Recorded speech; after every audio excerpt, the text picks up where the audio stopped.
ام المومنین سیدہ طیبہ طاہرہ سیدہ عائشہ صدیقہ رضی اللہ تعالی عنہا فرماتی ہیں، ایک دن میں دیکھا کہ حضور میرے حجرہ میں نہیں ہیں، تو میں حضور کو تلاش کرنے نکلی۔ جنت البقیع میں آسمان کی طرف سر اٹھائے حضور اللہ سے التجائیں کر رہے تھے۔ مجھے دیکھا تو ارشاد فرمایا، عائشہ کیا تم نے یہ سمجھا کہ اللہ کا رسول تم سے زیادتی کرے گا؟ فرماتی ہیں میں نے عرض کی، یا رسول اللہ صلی اللہ علیہ وسلم، میں یہ سمجھا شاید آپ کسی زوجہ محترمہ کے حجرہ میں تشریف لے گئے ہیں۔ فرمایا آج لیلۃ النصف من شعبان، شعبان کی 15ویں رات ہے، درمیانی شب ہے۔ اس رات کو اللہ تعالی جل شانہ آسمان دنیا پہ نزول اجلال فرماتا ہے اور قبیلہ بنو کلب کی بکریوں کے بالوں سے زیادہ لوگوں کو جہنم کی آگ سے آزاد کر دیتا ہے۔ قبیلہ بنو کلب عرب کا بہت بڑا قبیلہ تھا جو بھیڑ بکریاں پالتے تھے، اور لاکھوں کی تعداد میں ان کی بکریوں اور بھیڑوں کے ریوڑ تھے۔ تو اس قبیلے کی بکریوں کے بالوں سے بھی زیادہ گناہگاروں کو جہنم کی آگ سے آزاد کر دیا جاتا ہے۔ تو یہ وہ بابرکت شب رحمت ہے، شب نور ہے، جس کے دامن میں اتنی برکتیں ہیں کہ کوئی محروم نہیں رہتا۔ صرف وہ بد نصیب لوگ جو شرک میں مبتلا ہیں، جو سخت کینہ پرور ہیں، جو قطع رحمی کرتے ہیں، قاتل ہیں، عادی شرابی یا بدکار ہیں، انہیں اس مبارک رات میں محروم رکھا جاتا ہے، ورنہ اللہ کی رحمتوں کا عموم اس بابرکت راتوں میں اس قدر ہوتا ہے کہ کوئی گناہگار جو اس کے حضور ہاتھ دعا کے لیے اٹھاتا ہے اور اپنا دامن پھیلا کے اس کی رحمتیں مانگتا ہے، اسے محروم نہیں رکھا جاتا، بلکہ اللہ سب گناہگاروں کو جہنم کی آگ سے آزاد کر دیتا ہے۔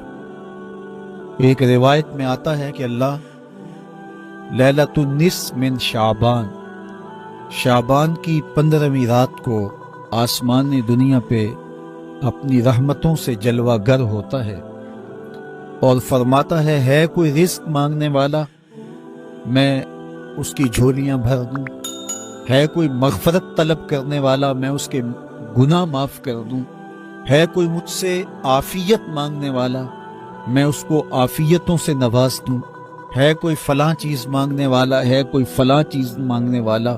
اس کی رحمتیں آواز دیتی ہیں، اور یہ آواز غروب آفتاب سے لے کر کے طلوع فجر تک مسلسل بندوں کو دی جاتی ہے، اور بندے اس کے حضور اگر دستے طلب دراز کریں، اپنی جھولی پھیلائیں، تو اللہ تعالیٰ ان کو ان کے مانگنے سے بھی زیادہ عطا فرماتا ہے۔ اس امت کو اللہ تعالیٰ نے اس طرح کی راتیں دے کر کے مغفرت، بخشش، غفران اور رحمتوں کی فراوانی نصیب کی ہے۔ میرے حضور نے ارشاد فرمایا، ایک شخص صبح سے لے کے ظہر تک مزدوری کرتا ہے، اس کو ایک قیراط ملتا ہے۔ ایک ظہر سے لے کر عصر تک مزدوری کرتا ہے، اس کا وقت تھوڑا ہے لیکن اس کو بھی ایک قیراط ملتا ہے۔ اور تیسرا شخص عصر سے لے کر مغرب تک مزدوری کرتا ہے، اس کو 2 قیراط ملتے ہیں، جبکہ اس کا وقت دونوں سے کم ہے۔ فرمایا پہلی مثال یہود کی ہے، دوسری مثال نصارہ کی ہے، اور تیسری مثال میری امت کی ہے کہ اس کو تھوڑے عمل پر زیادہ ثواب دیا جاتا ہے۔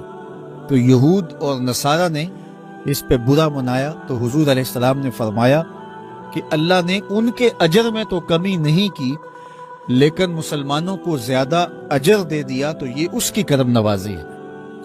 تو یہ تھوڑے وقت کی عبادتیں اور چند راتوں کی بیداری اور مخصوص اوقات میں اللہ کے حضور عبادت و ریاضت ایک گناہگار کو کہاں سے کہاں تک پہنچا دیتی ہے، اس کے گناہوں کی معافی کا ذریعہ بھی بنتی ہے اور درجات کی بلندی کا سبب بھی۔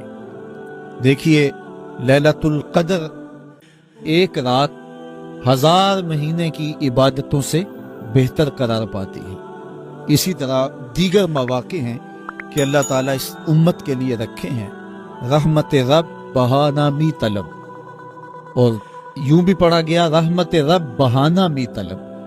اس کی رحمتیں قیمت نہیں مانگتی اور اس کی رحمتیں بہانہ تلاش کرتی ہیں، تو وہ اپنے بندوں کو بخشنے پہ آمادہ ہے اگر وہ اپنا دامن طلب پھیلائیں۔ قرآن مجید میں ایک مقام دیکھیے کتنا دل آویز ہے، فرمایا ما یفعل اللہ بعذابکم، اللہ تمہیں عذاب دے کے کیا کرے گا؟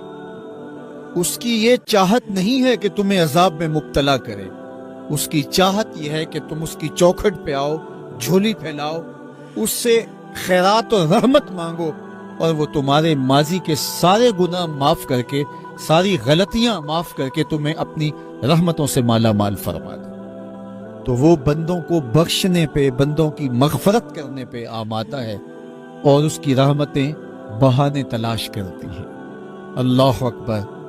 اور دوسری جانب اس کے بندے، اس کے مملوک، اس کی مخلوق اور مخلوق کی گناہگار اور نیکوکار اس کی رحمتوں کے طالب ہوتے ہیں، بلکہ وہ گناہ کرنے کے بعد جب معافی مانگتے ہیں تو اللہ کو یہ معافی بہت پسند ہے۔ معافی مانگنا، اس کے حضور اپنے دامن کو پھیلانا، وہ اس کو بہت زیادہ محبوب ہے۔ انسان کی فطرت کے اندر گناہ رکھا گیا ہے۔ آگ، ہوا، مٹی، پانی، یہ ان 4 چیزوں کا مرکب ہے۔ اس کے جو عناصر ہیں اس میں کبھی اعتدال قائم نہیں رہتا اور اس سے گناہ سرزد ہو جاتے ہیں۔ گناہ کرنے کے بعد بندے کا اس گناہ پہ اصرار کرنا، اڑ جانا، ضد کرنا، توبہ نہ کرنا، اللہ کو یہ پسند نہیں۔ لیکن اگر اس سے گناہ سرزد ہو جائے تو پھر وہ توبہ کر لے تو اللہ کو یہ بہت زیادہ پسند ہے۔ جو اس سے ہو سکے نیکی وہ اللہ کے حضور پیش کرے، لیکن اس کے اندر جو شر رکھی گئی ہے، اس کے اندر جو قوتیں گناہ کی رکھی گئی ہیں، اس سے اگر اس سے گناہ سرزد ہو جائے تو پھر وہ اللہ سے توبہ کرے، اللہ کی طرف رجوع کرے، تو اللہ اس کی توبہ کو نہ صرف قبول کرتا ہے بلکہ اس کے گناہوں کو معاف کرتا ہے اور گناہوں کو بدل کے نیکیوں میں تبدیل کر دیتا ہے۔